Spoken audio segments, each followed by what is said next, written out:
இல்லை, எப்போவுமே வந்து டாலர் ஸ்ட்ரென்த் ஆச்சுன்னா தங்கத்தினுடைய விலை வந்து விழுகும். டாலர் ஸ்ட்ராங் ஆச்சுன்னா அதே சமயம் டாலர் வீக் ஆச்சுன்னா தங்கத்தினுடைய விலை விழுகும். ஸோ இப்போ டாலர் எப்போ உங்களுக்கு இன்னும் ஸ்ட்ராங் ஆகும், எப்போ வீக் ஆகும், இன்ட்ரெஸ்ட் ரேட்டு அது இதெல்லாம் மல்டிபிள் ஐட்டம்ஸ் இருக்குது. அதே மாதிரி இன்ட்ரெஸ்ட் ரேட்டு உங்களுக்கு ஏறிச்சினாலும் தங்கத்தினுடைய விலை விழுகும். ஏன்னா தங்கத்தில் வந்து எந்த விதமான வட்டி வருமானமும் கிடையாது. அப்போ வந்து பாண்டில் எனக்கு அதிகமான வட்டி வருமானம், டாலர் பாண்டில் எனக்கு அதிகமான வட்டி வருமானம் கிடைக்கிது அப்படின்னா நான் தங்கம் வாங்குறதை நிப்பாட்டிட்டு டாலர் பாண்டை வாங்க ஆரம்பிச்சிருவேன். ஸோ எல்லோரும் பாண்டை வாங்க போகையில் ஆட்டோமேட்டிக்காக கோல்டு விலை குறையும்.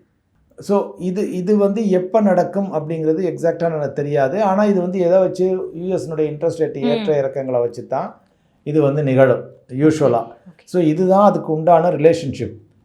இன்னொன்று வந்து ஸ்பெசிஃபிக் டு இந்தியா அப்படின்னு வந்து பார்த்திங்கன்னா என்னென்னு வந்து பார்த்திங்கன்னா, இப்போ நம்மளுடைய ருப்பி வந்து இவ்வளோ நாளாக டிப்ரிஷியேட் ஆச்சு, ஓகே, தேய்மானம் ஆச்சு. இப்போ நம்மளுடைய ரூபாய் அப்ரிஷியேட் ஆகுதுன்னு வைங்க, இப்போ 92க்கு போயிட்டு திருப்பி 90, 50க்குலாம் வந்துச்சு. ஸோ நம்மளுடைய ரூபாய் அப்ரிஷியேட் ஆச்சுன்னா அப்போ உள்நாட்டு மக்களுக்கு தங்கத்தினுடைய விலை குறையும்.